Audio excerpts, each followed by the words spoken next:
Assalamualaikum warahmatullahi wabarakatuh. Nama saya Dava Kurnia Widiono. Saya dari kelas 11 TKY 2. Saya ingin menjelaskan tentang materi Hippoalexus Budankam. Bagaimana cara atau strategi mengatasi potensi ancaman terhadap ideologi, politik, ekonomi, sosial, budaya, dan pertahanan keamanan. Salah satu kompetensi yang harus dimiliki siswa adalah mampu mengenali atau mengidentifikasi potensi ancaman terhadap ideologi, politik, ekonomi, sosial, budaya, dan pertahanan keamanan, serta dapat memberikan solusi cara atau strategi mengatasinya dalam bingkai Bhinneka Tunggal Ika. Bagaimana potensi ancaman terhadap ideologi, politik, ekonomi, sosial, budaya, dan pertahanan keamanan, dan strategi mengatasinya dalam bingkai Bhinneka Tunggal Ika? Mari kita bahas pada kesempatan ini. Negara Indonesia dipromosikan kemerdekaannya dari penjajahan pada tanggal 17 Agustus 1945. Kemerdekaan yang diproklamasikan itu berangkat dari perjalanan sejarah peperangan yang panjang, berabad-abad lamanya melawan penjajahan dalam suasana perpecahan. Tidak adanya semangat persatuan dan kesatuan menyebabkan namanya penjajahan di bumi Nusantara. Memang sungguh sulit mempersatukan negara seluruh Nusantara yang terdiri dari 17.508 pulau, dihuni oleh penduduk berasal dari dua ras besar, Melayu dan Indonesia. Lebih dari 350 suku bangsa yang berbicara dalam 583 dialek bahasa, memeluk 5 agama besar di dunia. Dalam perjalanan sejarah Nusantara, selama kurun waktu 2000 tahun, tercatat hanya 3 negara kesatuan yang dapat tegak berdiri di bumi Nusantara, ialah Sriwijaya, Majapahit, dan Negara Kesatuan Republik Indonesia. Kebinekaan budaya dan kondisi geografisnya tersebut membuat bangsa Indonesia mudah dipecah belah. Dengan kata lain, secara fisik, geografis, dan sosial budaya negara Nusantara rawan perpecahan.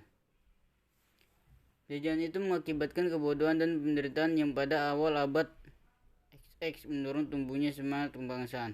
Kebangkitan nasional ini ditandai dengan lahirnya Gerakan Budi Utomo pada tahun 1908.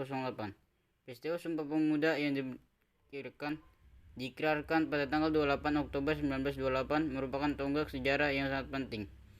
Sumpah tersebut merupakan perwujudan sikap dan tekad bangsa Indonesia untuk bersatu dalam wadah negara, bangsa dan bahasa Indonesia. Satu tanah air menunjukkan satu kesatuan geografis, satu bangsa menunjukkan satu kesatuan politik, dan satu bahasa menunjukkan satu kesatuan bahasa sosial budaya. Tekad ini mewujudkan perjuangan yang akhirnya melahirkan proklamasi kemerdekaan bangsa Indonesia pada tanggal 17 Agustus 1945. Kedatipun kita sudah merdeka, pengalaman membuktikan bahwa kemerdekaan tidak membebaskan bangsa Indonesia adalah berbagai ancaman, tantangan, hambatan, dan gangguan atau ATHG. Dari sejarah perjuangan bangsa, kita mengetahui adanya invasi Belanda, berbagai pemberontakan, pengkhianatan, serta penyelewengan terhadap negara kesatuan Republik Indonesia. Sejarah memberikan pelajaran berharga kepada kita sebagai bangsa bahwa ancaman tidak hanya datang dari luar, melainkan juga dari dalam tubuh bangsa Indonesia sendiri. Ancaman terhadap persatuan dan kesatuan bangsa atau integrasi nasional, selain berupa serangan dari negara lain, dapat pula berwujud non-fisik, seperti ancaman berbentuk ideologi, politik, budaya, ekonomi, dan segala bentuk ancaman lainnya. Ancaman yang berasal dari dalam negeri seperti gerakan separatisme yang pernah terjadi antara DI atau T2, GAM, OPM, MRMS, dan lain sebagainya. 1. Ancaman bidang pertahanan kenyamanan atau yang sering disebut ancaman bidang militer. Ancaman di bidang pertahanan keamanan atau ancaman militer merupakan sesuatu yang dinilai mampu membahayakan kedaulatan negara, keutuhan wilayah, dan keselamatan segenap bangsa. Ditambah semakin pesatnya perkembangan persenjataan militer di setiap negara. Bahkan ada negara yang memiliki senjata permusnahan massal yang berbahan kimia dan nuklir. Aktivitas ini merupakan ancaman militer yang menggunakan kekuatan senjata yang terorganisir. Wujud ancaman tersebut harus dihadapi dengan kekuatan militer juga untuk mengimbanginya. Berikut beberapa contoh ancaman terhadap negara yang termasuk ancaman militer.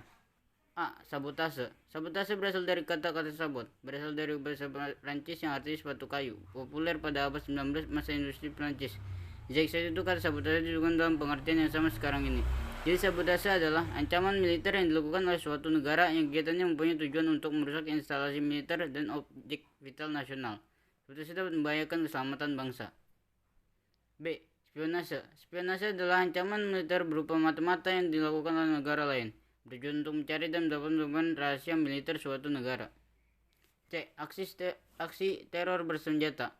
Aksi teror bersenjata yang dilakukan oleh suatu jaringan terorisme yang luas internasional atau ancaman yang dilakukan oleh teroris internasional yang bekerja sama dengan terorisme lokal dalam negeri.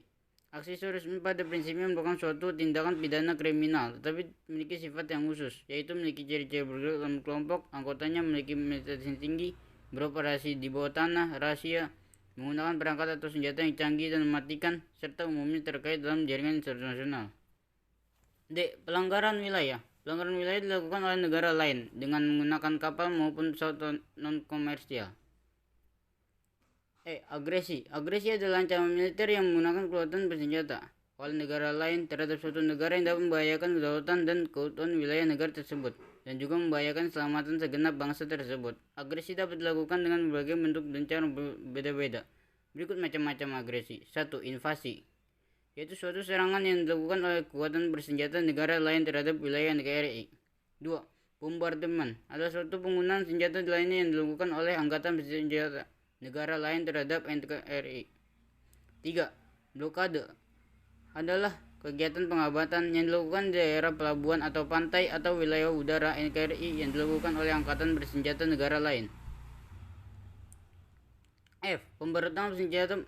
Pemberontakan merupakan proses cara pembuatan pemberontak atau penentangan terhadap kekuasaan yang sah.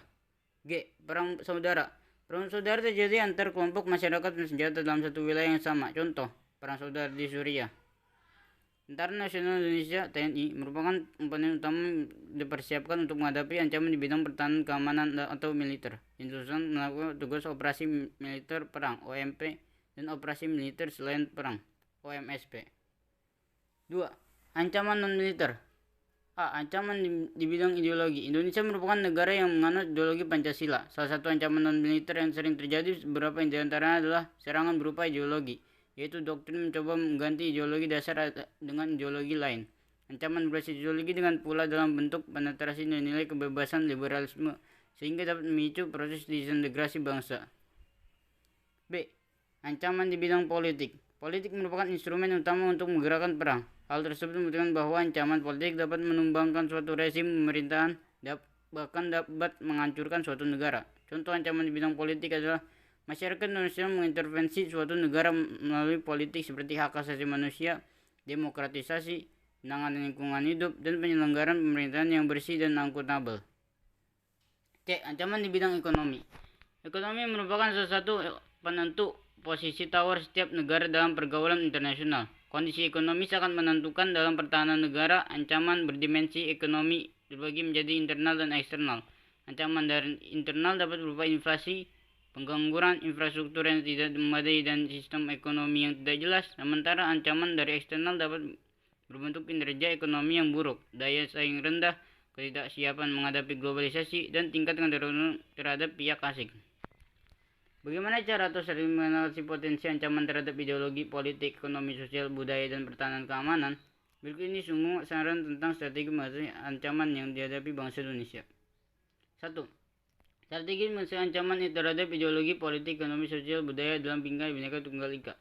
Cara atau strategi mengatasi ancaman terhadap ideologi, politik, ekonomi, sosial, budaya dalam Bhinneka Tunggal Ika untuk menghadapi berbagai ancaman yang membahayakan kelangsungan hidup bangsa, negara, kesatuan Republik Indonesia. Perlu dikerahkan segenap kemampuan, kekuatan, serta potensi yang ada pada bangsa Indonesia yang terwujud sebagai kesadaran berkemampuan bela negara. Beberapa cara atau strategi yang dapat diterapkan antara lain: A. Melalui pendidikan Pancasila dan kewarganegaraan, pendidikan mendorong bela negara, PPBN, atau dalam bentuk lainnya. B. Melalui implementasi Pancasila dalam perbuatan kebijakan negara di bidang politik, ekonomi, sosial, budaya, dan hankam. C. Melalui pembinaan kerukunan dalam beragama. Ancaman konflik yang masih sangat mungkin timbul di Indonesia adalah terkait kerukunan dalam beragama. D. Melalui pengabdian sesuai dengan keahlian atau profesi. Karena pengabdian sesuai profesi adalah pengabdian warga negara yang mempunyai profesi tertentu untuk kepentingan pertahanan negara, termasuk dalam menanggulangi atau memperkecil akibat yang ditimbulkan oleh perang. E. Melalui berbagai bentuk peningkatan kesadaran warga negara lainnya. Kesadaran warga negara Indonesia saat ini masih perlu pembenahan. Salah satunya kesadaran dalam membela warga negara. Kesadaran bela negara harus ditumbuhkan. Karakter-karakter seperti ketulusan dan keikhlasan, semangat persatuan, kesediaan berkorban, kesetiaan, optimisme, keteguhan terhadap tujuan dan cita-cita perjuangan, serta keyakinan akan pertolongan Tuhan Yang Maha Esa agar generasi muda di Indonesia teguh dalam pendiriannya. Mungkin itu saja dari saya penyampaian. Kurang lebihnya mohon maaf. Wassalamualaikum warahmatullahi wabarakatuh.